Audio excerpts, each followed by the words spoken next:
Well, Baby Reindeer, what an incredibly powerful series, which I watched all in one night, as I'm sure many of us did. Utterly fascinating, gripping, um, remarkable, really. And I thought Jennifer Gunnings and Richard Gadd were particularly um, wonderful in their performances. So I used to be a psychotherapist, and I wanted to share something about this. I'm sure there are many questions out there um, about why we fall into these patterns in relationships. What is it that makes some people go back to dangerous situations, go back to people that are harmful? And this is one of the perverse things about human nature, actually, is that we're inclined to gravitate towards situations that are familiar to us, even though they may be destructive and harmful. And there are several theories about why we do that. One of the theories is reliving and reworking, that we're attracted towards familiar situations that are unresolved in us, so that we can find a resolution, so we keep repeating the same patterns in order to achieve a different outcome. Which is one of the reasons, actually, where psychotherapy can be really powerful, because this can be like a macrocosm,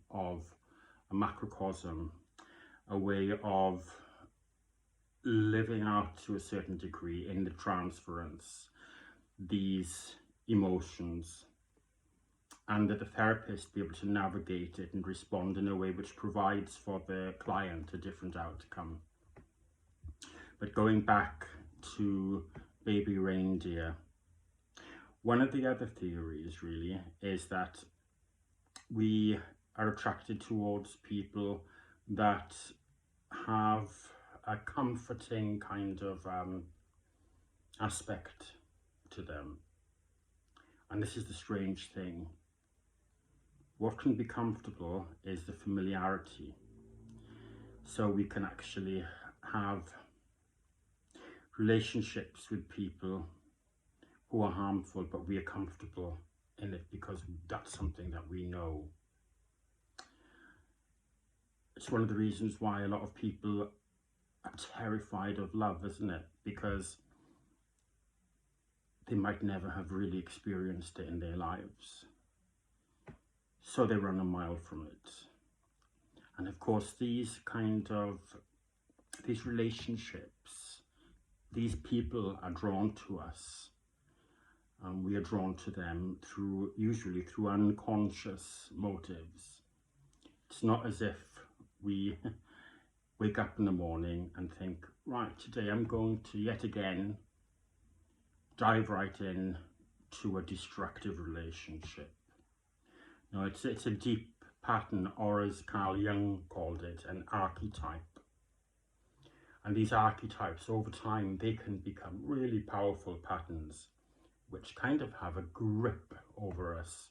So when you're, another reason why I'm a great believer in psychotherapy is because there can be a point of reflection on this, that there can be a space through which these patterns can be witnessed in a way in which they very often can't be witnessed in daily life, And so it's about making the unconscious conscious and being aware of our conditioning and then our patterns of relating. So, and this brings me actually to a point. I've seen, of course, a huge amount of support for Richard Gadd and a huge amount of admiration for him. And I'm one of those people. I'm in awe of his talent. I have great respect for him. And it's difficult for me to understand why there are so many people that question the validity of his claims. You know, the assault is being questioned, and also the behaviour of Martha is being questioned by some people. I wonder if there would be the same level of questioning if the victim was a woman and the perpetrator was male. I wonder. And I think it's kind of hinted at in the situation with the police as well. I think this is not a rare case where male victims of domestic violence or stalking have been to the police, and there is a sense that they are less of a victim because they are male, or that they should be able to handle it. And you know, I think it's about time really that we kind of grew up and realised that you can be a male victim and you can be a female victim. So there aren't any questions in my mind at all that Richard Gadd isn't totally authentic about his experiences. It's just a sense that I get, because I've seen him now on interviews, and the sense that I have is that he is totally authentic. And of course we know that in the process of dramatization there will be certain things that are dramatized, you know. But I think in the way that he describes his experiences, I think that they are truthful. And also I think it's incredibly courageous of anyone to go out there into the world and show their vulnerability in that way. There's a great paradox in it, isn't there? You know, about how you can be vulnerable and courageous within that vulnerability.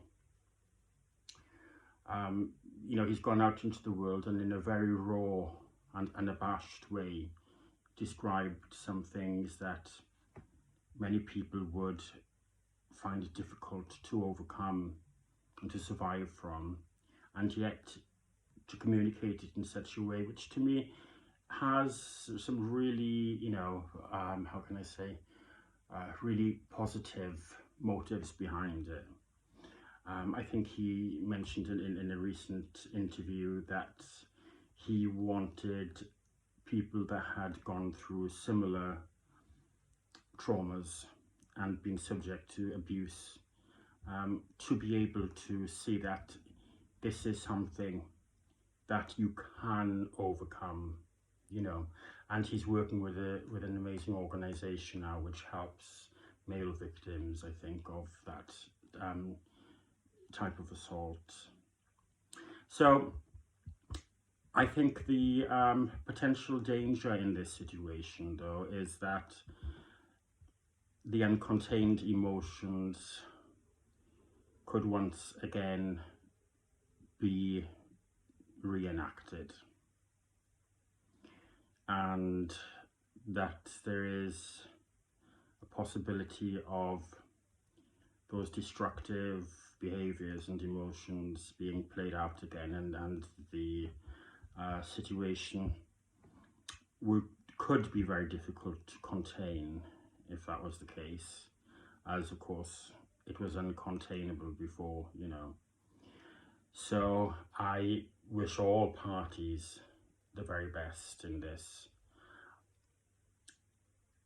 Richard Gadd particularly has my greatest respect. I have to share something about my own personal response as well to this. And when I was watching the series, there were certain points when I just wanted to jump through the screen, you know, and just protect him. And there was something in him that was very vulnerable, and he was eliciting in me a kind of paternal response. And it's like I wanted to pick him up and you know, hold him and protect him, like a fatherly type of thing. And also I did Google his age afterwards, and I found out that I could, well, India, I'm old enough to be his father. So, but yeah, I mean, for Martha, you know, for all the people involved, I mean, the parents, it's an incredible thing, you know, to go through. And I just am totally respectful, you know, of this series and the aims and goals behind it, which I think are laudable. And I think Richard said as well, in his very mature, typically mature way, you know, he said that he wanted the series to reflect that it's not one person as being good and one person as being bad.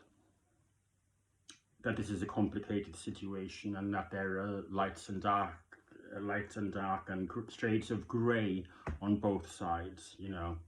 And that's a very mature place to come to, you know, isn't it? It's so easy to just split things off and to say that, you know, I'm the good in this and the other party is the bad in this. I can see that he's worked on himself and been through therapy. That's very clear to me in the way that he is speaking about this situation. And of course, the rawness of emotion is something that can be there for a very long time. In fact, I don't think you ever get rid of pain from that type of assault and abuse, but it is something that you can, in a way, transcend, although it's still there, you know, it is always still there. But what is it about people that survive deep trauma and the dark night of the soul and emerge from these things quite often as a different person? I think we sense that there is something profound in them, and that they've been on a journey that they didn't think they could survive, and yet they emerged with the knowledge that they can survive. And not only that, but the journey has created in them a tangible depth of character. You can sense it, you can feel it, and very often with that comes a greater sense of empathy to our fellow human beings, and a sense of compassion for other people that are in pain as well. So I know that this series can elicit very difficult and powerful emotions in us. It has with me, you know, but I know also that there'll be people that will take from it a sense of inspiration that they can also survive. So I'd love to hear your views on it as well.